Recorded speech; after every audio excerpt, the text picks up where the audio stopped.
ইংল্যান্ডকে ৩৬ রানে হারিয়ে গ্রুপ পর্বে দ্বিতীয় জয় পেল অস্ট্রেলিয়া। এ জয়ে সুপার 8-এর পথে এক ধাপ এগিয়ে গেল অজিরা। টস হেরে ব্যাট করতে নেমে অস্ট্রেলিয়াকে দারুণ শুরু এনে দেন দুই ওপেনার ওয়ার্নার ও হেড। প্রথম ৫ ওভারের মধ্যেই ৭০ রান তুলে ফেলেন তারা। ১৬ বলে ৩৯ করে ফেরেন ওয়ার্নার, আর হেড করেন ১৮ বলে ৩৪।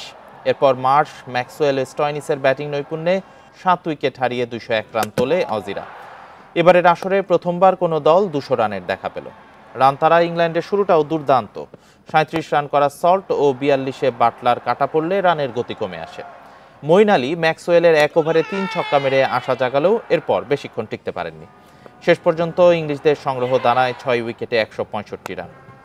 এ হারে গ্রুপ পর্ব থেকে ছিটকে যাওয়ার শঙ্কায় বর্তমান চ্যাম্পিয়নরা।